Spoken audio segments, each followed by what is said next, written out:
Now, I know you're awaiting your own little miracle. Yeah. And literally days, literally weeks. No, a couple of weeks. A couple of weeks, OK. Couple of You wouldn't weeks. think it to look at you, but anyway.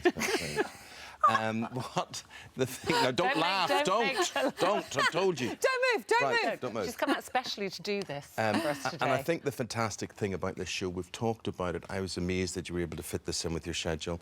This is so special, and it was very special for you to do. When you talk about what would be your miracle, what are you defining with that? What do you mean by that? Well, it's the people that we followed. We followed them for 2 years, and they all have certain conditions, and they need a specific surgery to change their life or to make their life better or to make their life easier. So it's not miracle in a biblical sense.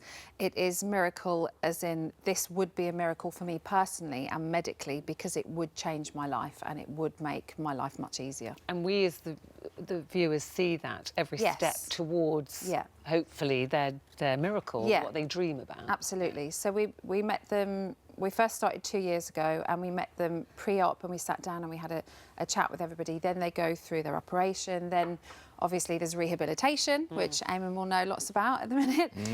And how long is that? You know, how long's a piece of string? It's different for everybody. So so we just waited and waited and waited until everybody was ready. And then at the end, we wanted to give them what their dream was. Yeah, so you helped them find the help that they need and kind of... Well, we wanted to know what their goal was. So we met them and they said, you know, we have Garen, who his dream was to always play football, but he's has cerebral palsy and can't walk. So, you know, in that respect, it's quite miraculous.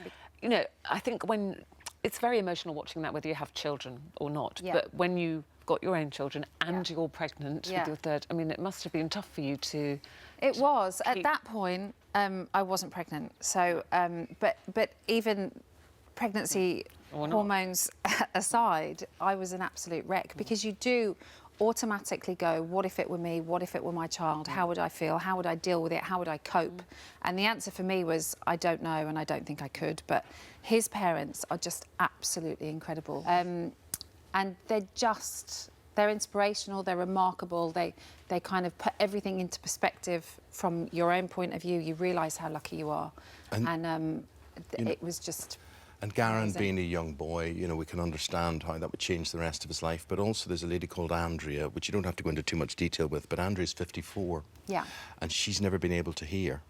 No, she's always had a problem with her hearing, completely silent and completely dark, and she would have just been locked in. This is amazing. We hope everybody gets their miracle, whatever that may be. For you, though, a lot of people may see it as a change of direction from Voice Big Brother and the sort of shows that you've presented. But tell me about your childhood and your mother and how your mother smelt. Your mother There's a reason for this question. Stick with it. She had a certain aroma of her, your mother. What did your mother smell of? She smelled of hospitals. Which you like? Which I love. That's what I thought I would do. I thought I would work in a hospital or in medicine. That was what my mum did. It's what my dad ended up doing.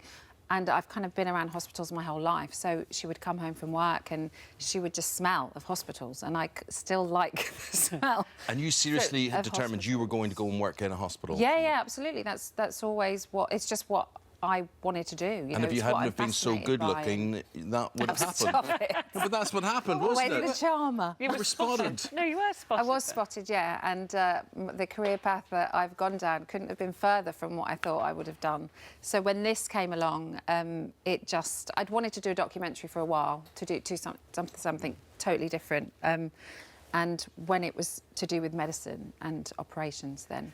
it was game over. Well, Rylan, have you got those towels? Come and just sit next to Emma quickly. Thursday night. We've got to go now. What would be your miracle? It's Thursday night, 9 o'clock on ITV. Just look after Emma. That is not enough to catch the water. Here's the weather.